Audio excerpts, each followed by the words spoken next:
You asked a question? Not one person, many of you. Across the comments, across the messages, across the conversations that kept coming after every video we posted. The question was always some version of this. I understand it, but how do I live it? The answer is not in a book or a building. It is wired into your 12 cranial nerves. Tonight, we open the gates.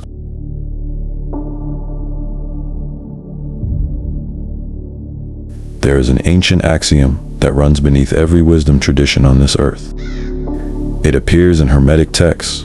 It lives inside African cosmology. It breathes through the teachings of every initiated master who ever walked a mountain, entered a trance, or sat in silence long enough to hear what the body was already saying. As within, so without. Your body is not just a metaphor for the universe. It is built exactly like it. The same forces governing the stars govern the organs inside your chest. The same laws moving the tides move the fluid inside your spine. The same intelligence that ordered the cosmos ordered the structure of your nervous system before your first breath, before your first word, before anyone told you who you were. 3 master teachers arrived at this truth from 3 completely different directions. A Western esoteric initiate, a New Thought metaphysician, a Zulu prophet standing on a sacred mountain. They described the same building, because there is only one building. And tonight, we walk inside it together. Manly P. Hall spent his life decoding what the ancients encoded in symbol, myth, and sacred architecture. His conclusion was unambiguous. Every cathedral, every temple, every sacred structure humanity ever raised in stone was an allegory, a map drawn in marble and mortar of the human form. Solomon's temple is the perfected human being. The pillars, Yakin and Boaz, are the duality within you, the masculine and feminine, the solar and lunar, the active and receptive, held in balance at the threshold of the inner sanctum. The spine is the ladder of spiritual ascent. The pineal gland is the seat of spiritual vision. The endocrine system is a network of transformers regulating the frequency at which your consciousness operates. Hall taught something radical. To know the cosmos, study yourself. Every answer the outer universe holds already leaves encoded inside your form. Charles Fillmore took that principle and made it cellular. As co-founder of Unity, Fillmore published what may be the most precise map of the body as consciousness ever written in the English language, the 12 powers of man. Thought is the builder. The body is the fruit of the mind. Every organ, every region, every system of the physical form is the outward expression of a spiritual faculty operating or failing to operate at full capacity. He mapped 12 spiritual powers to 12 precise locations in the body, 12 centers of divine intelligence already installed inside you, waiting for conscious direction. When you energize a faculty through its bodily seat, through attention, affirmation, and conscious use, the outer world rearranges itself to match. As within, so without. The body demonstrates what the mind holds. Isaiah Shembe received his revelation, not from a library. Born into Zulu sacred tradition, Shembe received visions and divine encounters from childhood direct encounters with the spirit that no institution gave him and no classroom could contain. He was sent to Inhlambuluko to receive what could not be learned, only given. What came down from that mountain was not religion in the conventional sense. It was biotechnology delivered in parable. Now, if you are new to this channel and to Shembe's teaching, we have spent an entire series decoding the science of being in depth. That series lays the foundation everything in the living temple builds upon. The links to both playlists are in the description box below and in the pinned comment. Go there first, then come back here. For those of you who have been with us through that series, you will recognize what we are about to unfold. This is the next level of the same revelation. Shembe's parable opens at the first 2 doors, and the warning they carry echoes all the way to gate 12, where the deepest betrayal lives. We will decode it before we are through. The parable of the 12-room mansion. Shembe described a great house with 12 rooms. Each room had a symbol on its door, and the symbols on those doors cried out a warning. Do not enter into me, for I have died. Rooms that were once lit, gateways that were once open, frequencies that were once humming with life, now silent, now dark, because the inhabitant had misused what lived inside. This was not a story about a house. This was a map of your nervous system. Specifically, your 12 pairs of cranial nerves, the biological gateways through which spirit enters, moves through, and expresses itself in the human form. Shembe saw what modern neuroscience now confirms. The nerves are insulated like electrical wiring. That insulation, maintained through purity of thought, speech, diet, and intention, determines the frequency at which you operate. Strip the insulation, and the room goes dark. Restore it, and the Father enters. The high frequency cannot dwell in a room in distress. 3 traditions, 3 master teachers, 1 map. The number 12 is the universal signature of wholeness, spirit fully manifest in form.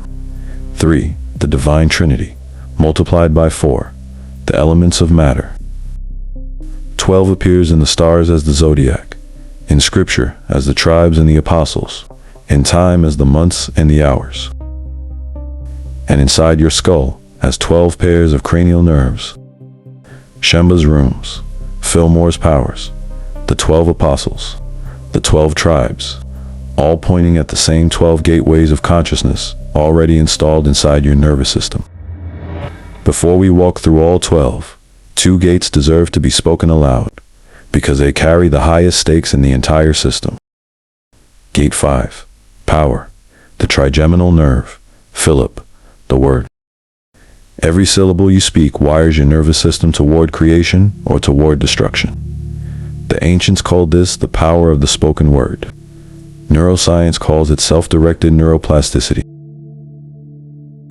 Shembe called it keeping the room lit. Your mouth is not just a communication tool. It is a biological instrument. And every time you speak, you are either restoring insulation or stripping it. Gate 1, zeal, the vagus nerve, Simon, the most powerful nerve in your body, running from brainstem to gut, governing heart, lungs, and every major organ. When you live in chronic fear and stress, this nerve sends one signal to the entire system. War.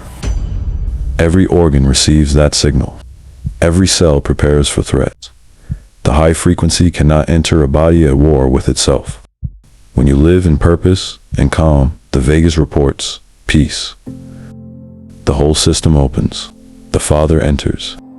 This is why Shembe's laws around breath, rest, clean food, and Sabbath were not religious ritual. They were vagus nerve maintenance, biotechnology dressed in sacred instruction. Now, here are all 12 gates. The complete floor plan of the temple you are living in. You might wonder what ancient disciples have to do with modern biology. Think of the 12 apostles not just as men in history, but as symbols for the 12 specific functions. Your nervous system performs every second of every day. Read through each gate at your own pace. This table is your floor plan. The building you have been living in your entire life. Finally labeled, finally mapped, finally yours. That is a lot of information. Take your time with it. Study it. Save it. And now we need to talk about gate 12. Because if this one fails, none of the others matter. Gate 12. Conservation. The hypoglossal nerve, Judas. The guardian of vital energy. Sacred stewardship of the life force. Judas did not betray a man. He betrayed the energy that makes the whole system possible. Wasting your energy through distractions and excess dims the power of every other gate. When this gate falls, the entire mansion dims. Every other room loses power, because the energy that should move upward through all 12 gates drains out through the lowest aperture. Conservation is the final discipline, the one that makes all 11 others sustainable. In the previous episode, we told you that a name is an address, that language itself is a living system, that the tonal frequencies carried inside African sacred speech were not decoration, they were technology. That the sounds your ancestors chose to name the world around them encoded a knowledge of that world that went deeper than any dictionary could reach. Now standing inside the floor plan of the temple, that truth lands in a new location, because the body itself has a name in that ancient tongue, uMziba. First, you must build the temple. By your conduct, by your purity, by what you eat, by how you live. You strengthen the foundation. You raise the vibration. The world builds temples of stone. We carried the temple within us, spoke it into existence with every breath. So remember this. Before you carry the code, become a vessel worthy of it. Be steady, be rooted, be pure. That is uMziba, the first temple. Built not by hands, but by the frequency of life, taking form within you. The temple is mapped, the gates are named, the frequency is set. Now, here is how you maintain it. Daily, gate by gate. This is your daily protocol, your maintenance manual for the temple you are already living in. And Shembe seals the protocol with 4 golden rules that govern all 12 gates. Diet, minimize sugar, avoid alcohol and pork. Acidity corrodes the insulation on the nerves. The temple requires clean fuel. Speech, every word shapes your internal wiring. Speak truth or remain silent. Purity, your body is the mansion. Keep it clean so the high frequency may dwell within. Alignment, the temple does not operate in isolation. It pulses with the rhythms of the cosmos it mirrors. Shembe encoded this truth in the structure of the Nazarite calendar itself. Monthly gatherings aligned with the moon, and the great festivals timed to the solar cycles, the solstices and equinoxes. And woven through all 4 is atonement, the sacred act of cleansing, not just the body, but the conscience. Because no temple stays lit when the spirit carries unresolved weight. Atonement is where you return when the room's dim, where you begin again, clean. The outer universe is not outside you. It expresses itself through you. The stars, the elements, the laws of creation, all folded into this form you walk around in every day without a second thought. 3 master teachers, 3 traditions, 3 completely different mountaintops, the same building. And you have been living inside it your entire life. The question was never whether the knowledge could survive. The question Shembe answered from that mountain. The question Hall encoded in every sacred symbol. The question Fillmore put into every cell of the body is whether you will tend to what lives within you. 12 rooms, 12 gates, 12 practices. Be steady, be rooted, be pure. The temple is already built. Now, keep it lit. I am the biological altar. Please like, share, subscribe, and consider supporting the channel. Episode 2 is coming. Drop in the comments. Which gate are you working on first?